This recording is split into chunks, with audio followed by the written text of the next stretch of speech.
Good afternoon. Welcome to the Dickie and Donny Show. Or good morning. Business on Whenever Purpose. you're listening. Or good evening or good 3 a.m. to our 3 a.m. listeners. We are here at Business on Purpose. We're coaches, and we're here to liberate you from the chaos of a business that's owning you. And we are here to help you build systems that your business can run and grow with or without you. So, Donny, how's the day going for you? My day is fine. You know, working through estate things with a late father is always fun because where there is no communication, we make things up and things were made up. So now we have to backtrack, but that's okay. It happens. That's also a good business line where we do not communicate. People make stuff up. We often call them hallucinations or mirages. You think of the desert of being a business owner, and it seems like there's water or cash everywhere, but there's not because you're making it up, whatever it might be. So, well, if that's not telling of how I'm doing, you asked a yes, I could have answered in one word, and I didn't. You know what? This is what I love about It's my job is like I love digging. I'm like, I'll just ask a question, it's a little bait and switch hook, and then I got the hook set and I reel that bad boy in. That's right. We'll keep digging. Keep digging. Hey, what are you seeing in business right now? I know there's some things I'm seeing with cross clients, and for our listeners, 85% of our clients are in the architectural contracting trade space. I've got some really interesting groups now, venture capital, private equity, software startups that I'm working with, and really been encouraged and pushed by seeing how our business system transfers into those businesses as well. But Brandon, what are you seeing in your client work right now?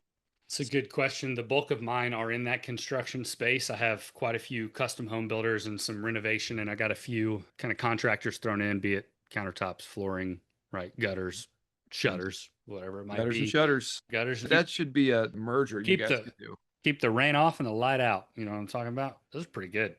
Dude, trademark us. Trademark IP. I'll keep the rain off your windows and the light out. We're protecting we're a window protection company. I actually do think that's what the shutter industry is considered, window protection. I've learned that. Yeah, they'll go to window protection conferences where all of your window protection needs are live and active and around you. Here's what I'm seeing in business. Because a broken window is a real pain. That reminds me, it's an Eminem lyric. I guess that's why they call it window pane, because he's watching his lover walk out of his life. And he's like, I'm sitting in window pane. I guess that's why they call it window pane. Gonna stand here, watch me work. Yep, gotcha. Nailed it. Because that's all right. Because I love to watch you burn. I don't know the way it burns. What are you seeing in your business, Brandon? Let Your Business Burn, a great book by Scott Beebe. You can Amazon it now. Here's what I'm seeing. I'm seeing two things happen. And honestly, it does seem, not honestly, because I'm always honest, truthfully, same thing. Frankly, it's one of these two things is across the board, there's an unknown aspect and a fear of tariffs and economy. Nobody really knows, but everyone is aware that the economy seems to be going down, but also in other ways, it really does seem like it's going up. And then tariffs are unknown. So pricing and, well, I have to honor a price I've committed to now, even though I haven't bought my lumber yet. Or there's a lot, I'm hearing that a lot. And we won't know. Like, that's the reality. We won't know. But man, I'm seeing one of two things happen within my businesses, within the business owners, is some of them are really, really, because the economy is also has those same worries and fears. So I'm more hesitant if I'm a buyer to purchase something because I don't really know what everything's going to cost down the road. Am I going to need that money for something else? Because it's everything going to get expensive, or eggs going to be $20 a carton again. Nobody knows. So the market seems to be changing along with the business owner's fear of being able to be confident. And I'm seeing my owners and businesses go one of two ways. Either they have more work than they've ever had before, or they can't get work almost at all. And it feels like they're having to change their entire scope of what they're chasing after just to get cash going through their system, like water through the gills of a fish. It may not be clean water, but if I can just get something moving through, it's really like I have one of two categories, and I have not been able to pin my thumb down on what is causing the two. It's not like, well, these have core values and these don't. It's not that. It's not these have processes and these don't. It's not that. The only thing I can see is that the ones that are getting more and more work had a bigger footprint in the beginning. They were already doing 20, 25, 30 million to begin with, and now they have a lot more work. My guys that were doing 2 to 3 million are struggling. Yeah. it's not that they're not set up the same way, but that's the only kind of similarity or difference I'm noticing across the few of mine that are struggling with work and the Is few of mine that are bigger. So is the scope of work for those smaller revenue contractors smaller? That maybe the smaller type of jobs are getting pinched more than the larger ones? no, I think it's the opposite. They're the same exact scope of work. These guys just do 2 houses a year, and these guys do 10. So, Mm. but it's the same $3.5 million house. Takes 12 to 18 months, right? It's this very similar scope of work. And the bigger guys are now, and I don't want to say that the ones that seem to have more work than they've ever had thrown at them either have more command of the market where all the buyers are now looking to the biggest guy rather than these Mhm. small boutique builders maybe. And it's like, well, if I'm going to build, why wouldn't I go with the big one? It's already hard to, I'll just let them take it because I think Mhm. it's going to be more expensive. So we'll let the big guys take it. I'm not sure. And I don't know if people are seeing a smaller builder who does one or two immaculate homes a year with amazingly streamlined processes and they're super relational because they only have 2 builds going on. If they're seen as a boutique builder, that, well, that's a luxury. We'll wait on that. But if I need to build, I'm going to go with the big guy. I don't really know what it is, but both of them have the same scope. And unfortunately, we're working on like contract verbiage, not with like, how do we talk about the money around it? Do we need to drop from cost plus 20 to cost plus 18? Like, is there am I too high? Am I not a good enough sales guy? Do I not have good enough relationships? Do I just need to go to remodel because maybe people will spend 150 rather than 1.5? And there's a lot, and it's circling. It's also the value of having a third party coach that's in this world is to be able to see what other people are doing. So there's a subtle plug for coaching. Is Yeah, just absolutely. I mean, we see so much of this so much. so you said unknown economic trajectory, interest rates, Great. tariffs, and then the second thing you said lack of confidence. Is that right in your business owners? Or is that Lack of part of confidence in what they can and can't do because of their fear or unawareness, right? It's not that they're now like, I don't have what it takes anymore. It's a, man, when I'm selling this 2.1, I just had this, when I'm selling this $2.1 million house and I'm telling them, hey, this is the price, but I actually, on material, I have to do a cost plus model and everything else is a straight fee, where that now gets really convoluted.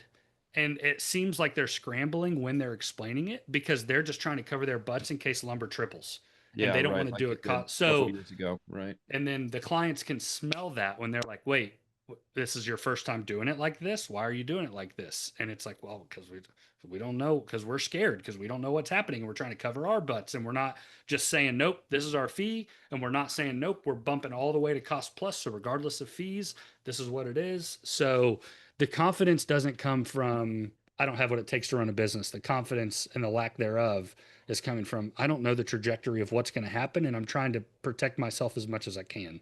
Yeah, and we say a lot that, a lot of the challenges of business are not easy answers. So it's not a black or white, yes or no, a technical problem that I can solve by fixing, putting a new fuse in. I have to figure out where is there Mhm. short in my system? There's a short in the system somewhere, and I've got to trace it down. These adaptive challenges I'm seeing that as well, that there's no easy answers, and people are coming to me That's right. and thinking Houdini, Shawn's crystal ball is going to say, okay, yeah, you're going to get this contract and yeah, this is the trajectory. Interest rates are coming down.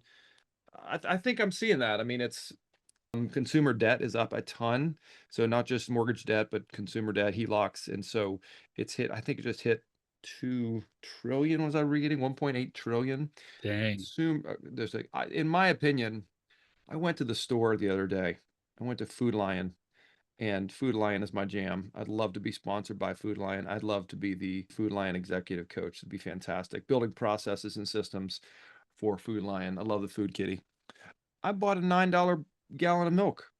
Now, my wife likes the organic milk.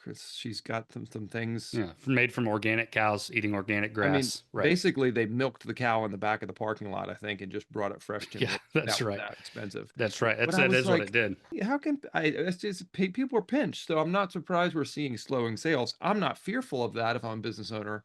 What I see if I'm coaching my business owner is I'm looking for strategic alterations, like you said, revenue generation in other places. How do I Yep. pivot and move into spaces where my similar work is easily transferable. And so to Hmm. me, that's an opportunity to grow your business and to grow your capacity to do new So work, good. not just, okay, yeah, you've been taking orders for new construction, easy, phone rings. Yep. Anybody can Here's the do it. cost. Yeah. Anybody can do it. That's right. But your process isn't critical. I thought about something and I'm going to ask it, and it's going to seem like it doesn't relate to what we're talking about, but it directly Mm. does. At your senior prom, what was like the dance move? Wow. I have no idea. Think back to your senior prom. Shawty's in a Man, fluffy dress. You're in a, it was 1967. Man, I can't remember. Maybe yeah, 67. Okay. uh dang, I don't know. The sprinkler? The sprinkler. Is that your nickname or the dance move? Okay. The sprinkler, I don't know. The lawnmower, I have no idea. The MC Hammer, Uh, the reason I ask, and this is very full Macarena, circle, electric slide. the mine was what we called the crystal ball, and this was it. And you could throw it up and catch it. You could kick it. You could do anything you could do with a ball or an item. You could do with this crystal ball, and that was the dance move. You could throw it off the wall, back and forth to yourself. You could throw it. You could put it in your shirt and make it like pound, like it would be a I'd like ball to in your see some shirt. video of Donnie Gray at the old prom, Indiana prom. Huh. Donnie, Indiana, the whole state. We do it together. We all public schools, just the Indiana prom. Fun fact, I was the prom king at the Indiana prom. No Um, kidding. yeah, I had a little crown. Me too. No, you weren't, No, I dude. wasn't. No, I wasn't. Oh, that would have been great. That would have been great. No, I would have been. That would have been a dream, bro. I wasn't that cool. I wasn't the cool like the King, Donnie King. Donnie King. That's me. That sounds like is that a, who am I thinking of? Like an old singer, like a BB Motown King? singer. BB King. That's what I'm Yeah, thinking of. BB He's a King. Uh-huh. Christmas guy, right? Christmas music. No, I think you're thinking of somebody else, but BB King's old I'm blues thinking of Bing guitarist. Crosby. That's Bing Crosby, yes. BB King was an old blues guitarist. It's amazing. okay. Yeah. Okay. I do like blues. I like oranges too. Yeah. Blues and orange are great. All right. Wheat and college, roll thunder.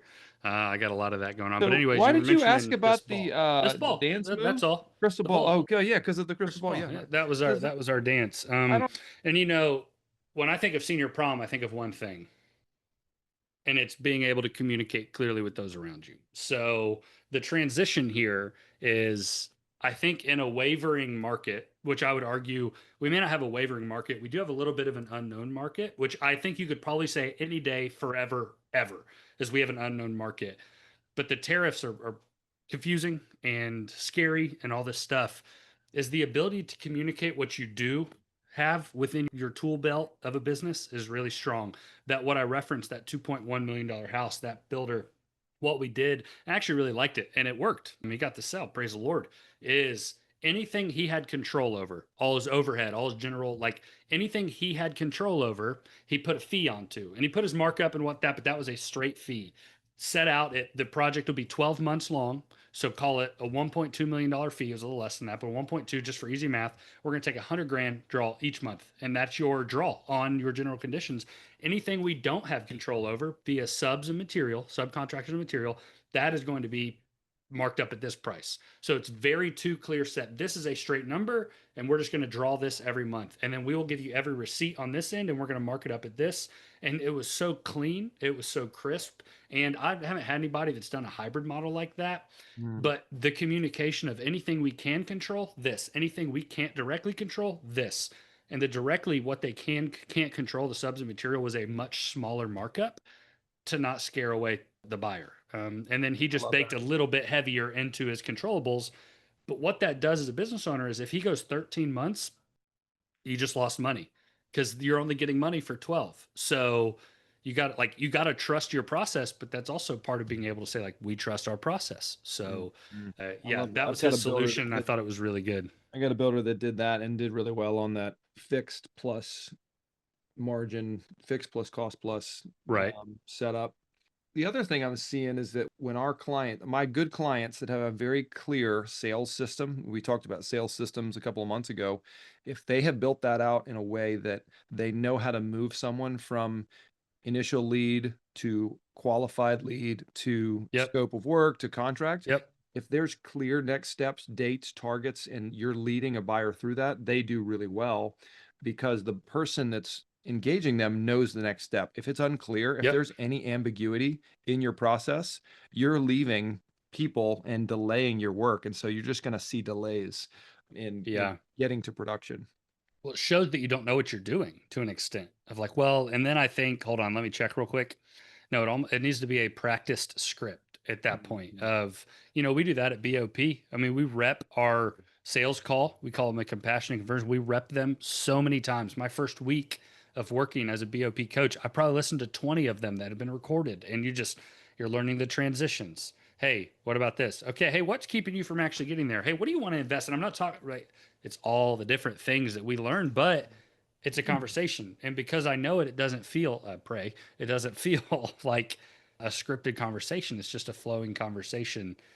Totally. And we know that we're assessing them just as much as they're assessing us. And Yeah. I'm thinking about, am I going to Is this going to enjoy, work?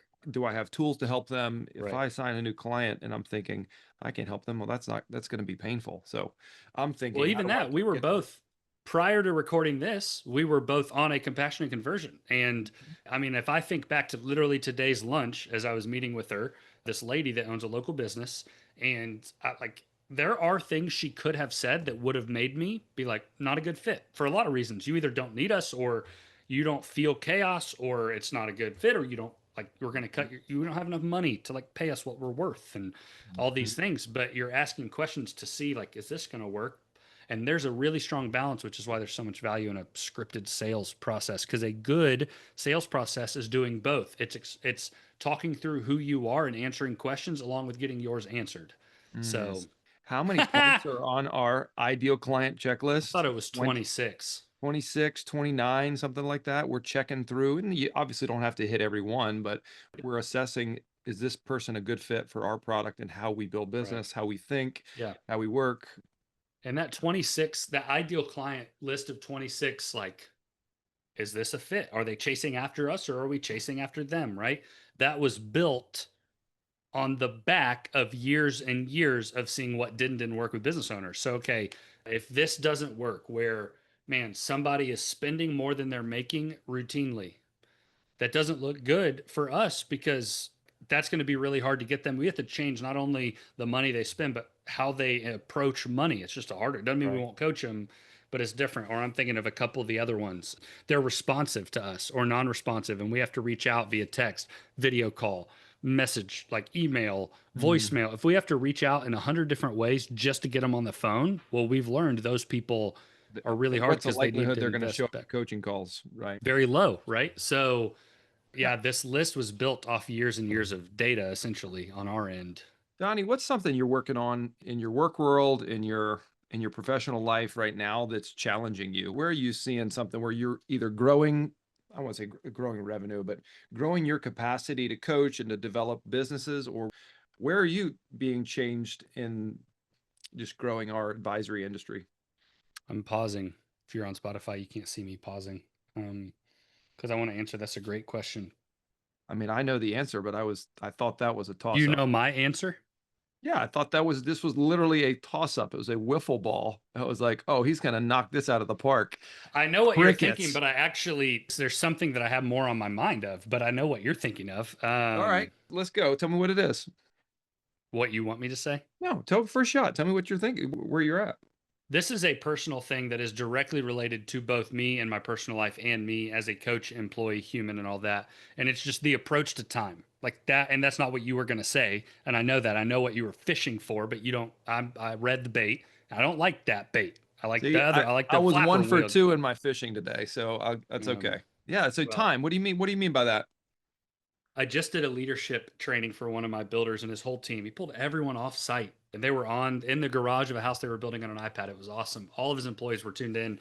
We were just talking about how to approach margin in the sense of time. And it goes like it all stems from Dietrich Bonhoeffer's quote, the idea that his quote was about, which is time is our most valuable asset because it's the most irrevocable, right? I could chase money my whole life to minimize my wife and I's fatigue and finances, and I could make essentially endless amounts of money, right? To resolve X, Y, or Z. But time, you're stuck with what you have. We all have 168 hours at the end of the week. And this is what I laid out for them. And this is what I'll lay out for you. I'll pull it up while I'm talking about it. We have 168 hours each week. And some of those are taken. If you're on YouTube, you'll be able to see this. If not, I'll explain it. We have 168 hours, a week. Now, here's what we'll do. We'll say, and this might be conservative, but you work 40 hours a week, right? So, okay, out of the 168 total hours I now have 128, and I'll give you an hour a day of commute. So we'll take another Oh 5 off of God, that. that's miserable. God, that's just Well, making me 30 minutes sad either just looking way, at that. right? But some people have way more. But let's I say know. 45 hours, which gives you 123 additional hours of time, right? I Now used you're to like, well, drive 45 minutes to my first construction gig. I was a superintendent and I had to drive way out of Charlotte. And I didn't have kids. I drove 45 minutes there and 30 minutes back, and I hated my traffic all the way through. right? Yeah. So, okay, 40 hours, 5 hours for commute. And then I'll Mm. be hyper optimistic and say you get 8 hours of sleep a night. So by 7 nights, Mm. that's 56 additional That hours. ain't And happening. then what that says is we have a margin of 67 total hours in our week, which is 9.5 hours a day of extra time. So A lot what of am I time. doing to spend my time? Now I will tell you this is let's look at the margin of because I don't have 10 hours in a day to do whatever I want or even the things I don't want to do that I have to do. So we'll even count the weekends, right? Take the two 24-hour periods. If we sleep 8 hours both times, that's 32 hours of margin just on Saturday and Sunday. Great. We'll take 32 out of that. That still leaves you with 35 hours a week, which is 7 hours a day during the week that you Mm. have margin. And I'm Mhm. just being challenged with, yes, I have to wake my kids up and make breakfast. Yes, I have to do laundry and do chores. And yes, but man, if I don't, I right now don't feel like I have any time, but I clearly do. And it just means that I'm not I'm not spending my time well, right? You and I were literally texting about this last night. I've been chewing on this for months.